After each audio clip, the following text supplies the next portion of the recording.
Then the effect of light on the plant. This is the main topic of the in your syllabus. जो पहले हमने discuss किया है वो तुम्हारे जनरल नॉलेज के लिए है, फिर भी आपको सारा का सारा स्टडी करना है। अब हम मेन टॉपिक पे आते हैं, effect of light on the plants. First is the physiological response. इस फिजियोलॉजिकल रिस्पॉन्स में फर्स्ट है सिंथेसिस ऑफ पिगमेंट्स। जो प्लांट्स में पिगमेंट्स है डिफरेंट, वो उनकी सिंथेसिस लाइट कंट्रोल करती है। जैसे क्लोरोफिल और दूसरे ब्राइट कलर के पिगमेंट है जो कि फ्लावर और फ्रूट में पाए जाते हैं, वो सब उन सब की सिंथेसिस लाइट कंट्रोल करती है। So the light also help in the photosynthesis, pollination and dispersal respectively.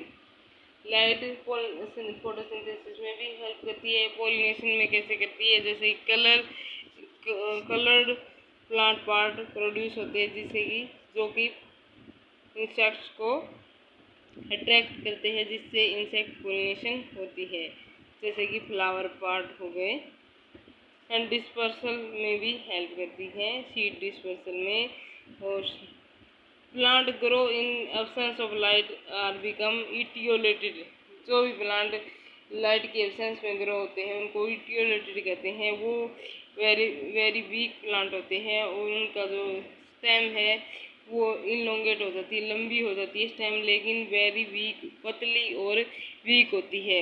ऐसे प्लांट को हम इटियोलेटेड प्लांट कहते हैं। सेकेंड रिस्पॉन्स है, इफेक्ट है लाइट का, that is the physiological response photosynthesis. In photosynthesis, the radiant energy of sunlight is converted into chemical energy through the photosynthesis. Photosynthesis में जो सन की लाइट है प्लांट के ऊपर पड़ती है वो केमिकल एनर्जी में बदल जाती है।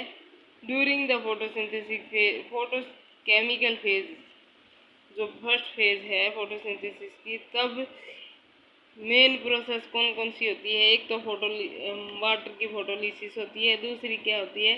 फोटोफॉस्फोरिलेशन होती है, जिसमें कि एटीपी और एनएडीपी एनर्जी प्रोड्यूस होती है। और ऑक्सीजन, इस स्टेप में ऑक्सीजन निकलती है। क्या होती है फोटोसिंथेसिस में? क्या होता है, एक फर्स्ट रिएक्शन होती है, फर्स्ट फेज होती है फोटोकेमिकल फेज, जिसमें कि फोटोलाइसिस ऑफ वाटर होती है, वाटर ब्रेक होता है और फोटोफॉस्फोरिलेशन प्रोसेस होती है, जिसमें कि assimilatory power ATP and NADP जो कि एनर्जी प्रोवाइड करती है ये निकलती है और ऑक्सीजन भी निकलती है। Blue and red light region of the spectrum are most efficient.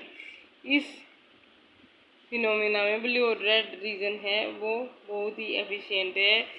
The light intensity at with the rate of photosynthesis is just sufficient to meet the requirement of respiration is called compensation point.